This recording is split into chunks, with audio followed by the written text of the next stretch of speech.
What this conversation is really speaking to is that there is response from action. There is, for sure. You know it. You move around in an action-oriented world, and you can get results from action. We don't deny it. We don't even want you to stop acting. We think action is a wonderful manifesting part of your physical time-space reality.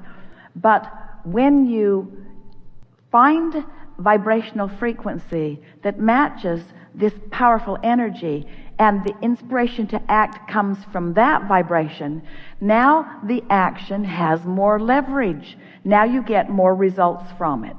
More results. So this is a fun thing. It's new on Esther's list. It's something that she's enjoying.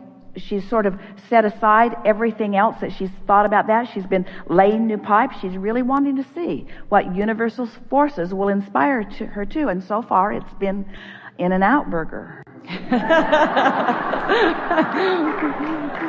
Other things too, but we're making all of these answers simpler and simpler these days, because when you have a desire and you find a way to be in vibrational harmony with your desire, which means even though your body has not toned or trimmed to the degree that you want it in terms of what's actually manifested, if the vibrational frequency of you is not one that feels lack, then from that high-flying disc, inspired to the path of least resistance that will help you to get what you want. And each of you are different about where that path of least resistance is. There's not one path. That's why you notice that there's so much variety. Someone said to Esther, who hasn't seen her for a while, "It seems to me that you have trimmed a little." And Esther said, "I've lost 500 pounds this year." The same 10 pounds over and over and over and over and over. And so what we are wanting all of you to understand is that from this high-flying disc, if you are making decisions, and most of you have a lot of clogged pipes relative to things that you've been wanting for a while that you haven't managed to bring yourself into alignment with. So it really is a matter of finding a new identity, finding a new way of looking at yourself, seeing yourself as you want to be rather than as you currently are. And when that flips, seeing yourself as you want to be becomes the dominant airtime that you're giving, but it takes bringing yourself into alignment about that. Just be easy about it. What you'll begin to notice is that from that high-flying disc, the inspiration comes. And when the inspiration comes from that higher frequency, it is easier to maintain. There are a lot of behaviors that you can offer that will get you some action-oriented results.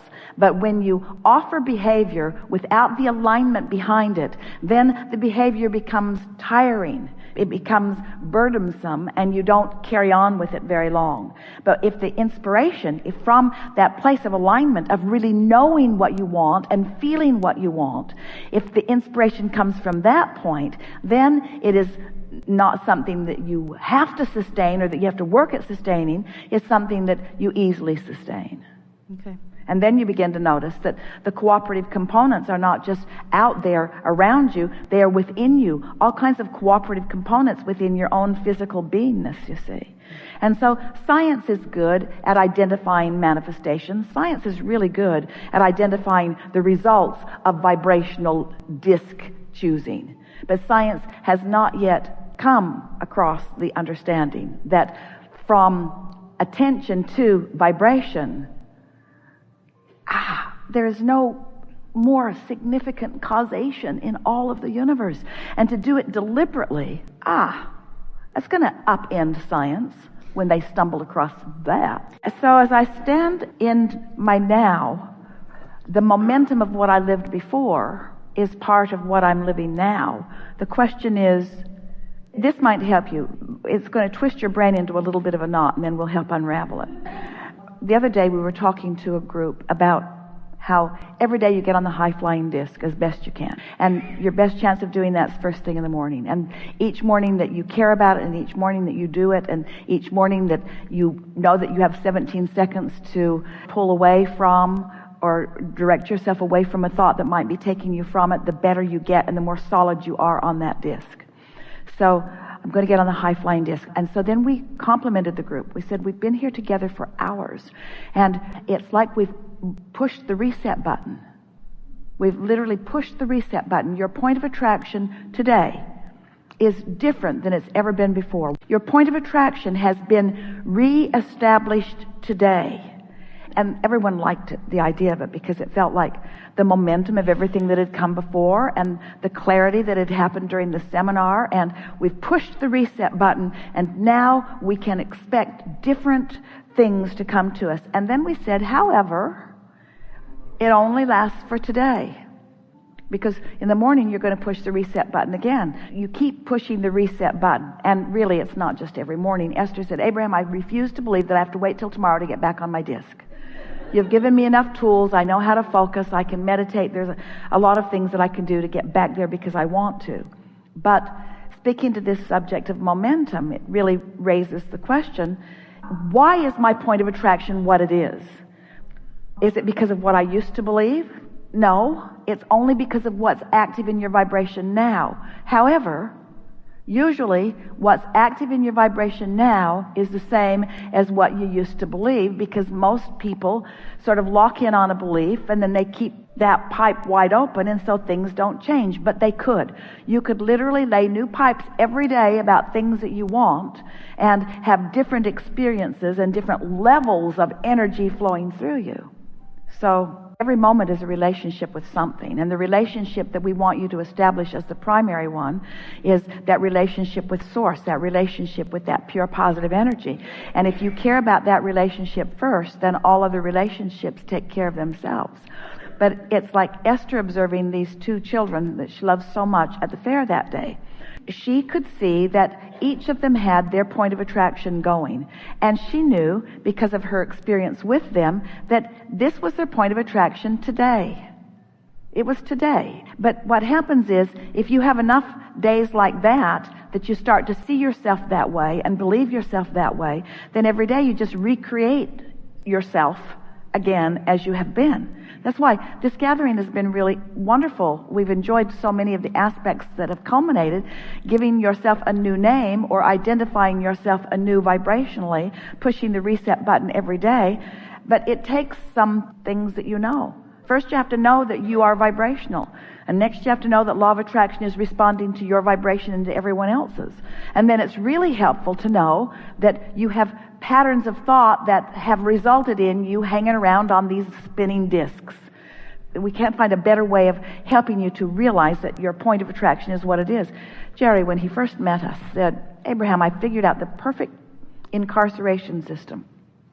I think there should be islands, and the murderers should all go to an island and do it to each other, and the rapers should go to an island and do it to each other, and the thieves should go to an island and just steal things back and forth from each other. And we said, you already have those islands. They are vibrational islands. And the crowd didn't like the sound of that at first, because they want to know, why does the one who's murdered end up on the island with the one who is murderer? And we say the vibrational frequencies have to match, and people are offering frequencies that they don't even know they're offering. This is a universe based on attraction. There's no exclusion. So when you say no to something, you're actually saying yes to it. So the more you teach your children, I don't want that, I don't want that, I don't want that, the more you're causing them to lay pipes to that. The more you're helping them carve out the path of least resistance to the thing that they do not want. It's such an important thing to know. So when you know that you are a vibrational being, you and everybody else, and you know that law of attraction is sorting it out indiscriminately, in other words, not discriminating, not giving you, as Esther would say, come on, Abraham, can't you give me a special pass here somehow? We say you don't want it. You want the consistency of law of attraction, because you want to be able to make the conscious correlation between how you're feeling, what's my mood, what's my disc, and what's coming. So if you're meeting a lot of ornery people, you got to admit, you went to the ornery meeting. You went to the ornery disc rendezvous point. If you're flying high and people that are coming are full of fun and clarity and insight, then that's the disc that you're meeting them on. But you are the creator of the disc. And law of attraction will bring everything that matches the disc that you have created yourself to be on to you. How about that? Because you're exploring contrast and creating fresh desire, now you get the fresh journey to the fresh new result. That's why we are eternal. That's why we're always fresh, always moving toward. We said in the beginning of this day that as you're moving toward what you've become, it always feels good. When you're widening the gap, it always feels uncomfortable. And then we like to say, you never get it done, so don't try to close the gap. Just expand and move in the direction of your expansion. It's a simple concept, a little more difficult to learn to apply, because momentum has you recreating what you don't mean to if you're not paying attention. But if we have convinced you that you're vibrational beings, have we? And that law of attraction is responding to your vibration, and that the way you feel is the indicator prior to the manifestation, then if you catch yourself early in a thought that doesn't feel good and you're able to replace it with a thought that does, now you have really manageable control of what's happening in your life experience. We've been offering a very simplistic analogy, but it's a good place to start relative to momentum. See your car at the top of the hill in San Francisco and nudge it a little and it starts down the hill. And if you catch it before it really gets rolling, you can step in front of it and stop it. It just bumps up against you and everything's all right. But if you're at the foot of the hill and it's coming down at you and that's how you choose to stop the momentum, it's more painful and usually... And so if we were standing in your physical shoes, and Jerry said that to Esther the other day. She was riding with him, and he said, well, if I were standing in my physical shoes, it made her laugh right out loud. If we were standing in your physical shoes, we would take this small handful of concepts and information from this gathering, and we would just focus on it for a little while. And we promise you, it will yield you more results than any combining of any philosophical points that you've ever applied. Really brief. We would acknowledge that we are vibrational and that we can choose the disc. And then we would go to sleep tonight intending to reach for the best feeling thought that we could find in the morning, with the intention of getting on that high flying disc, with the intention of rendezvousing with things that feel like that. And then we would be aware of the way we feel. And in the moment that we realize that we are flying less high, even if it's just a little, we would realize that we have 17 seconds to draw back from that thought, to refocus that thought. Because once you cross the 17-second mark, it's going to start rolling. So we'd step out in front of that car and stop it in that early stage. And then, as we're moving through the day, we would watch for evidence of our alignment. Just do that for a few days, and we promise you, Esther has become so obnoxious. And we mean that in the nicest way.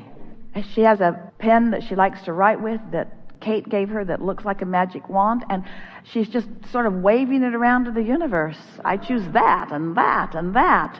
And she's reached this place that she knows that it's coming. It's just a matter of perfect timing. And she's also wise enough to know she doesn't want it all at once. What an uncomfortable, overwhelming day that would be if it all came today. She likes it to be incrementally spaced out, so that the timing of the delivery of the insight, the thought, the manifestation, the emotion, the co-creation, the rendezvous, so that the delivery of it can be devoured and enjoyed in the way that you've intended for it to be. This is all for your pleasure. You're the creator of your own reality. And people, when they hear that, Seth coined that phrase, when people hear you create your own reality, they quite often argue, no, I don't. I wouldn't have created that. I wouldn't have done that to me. And we say, well, we didn't say you did it on purpose, but you did do it. Everything, your response to everything around you is your creation. So then it begins to occur to you that you can't control what others do. It's not your job to do it. You really want to keep your nose out of their business. But it is your job the way you're responding to what others are doing. So Esther's begun saying, well, I can be by myself really well. I can fly high when I'm by myself because I can direct my thoughts and I can get energy going and I can feel my empowerment. And I've got that covered. And strangers, I got that covered too. Strangers are just so good to me. The universe is just picking the nicest of them and bringing them to me. It's those people I know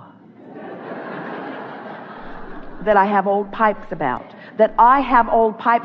Not people I know who have characteristics that bother me. People I know who I have old pipes about.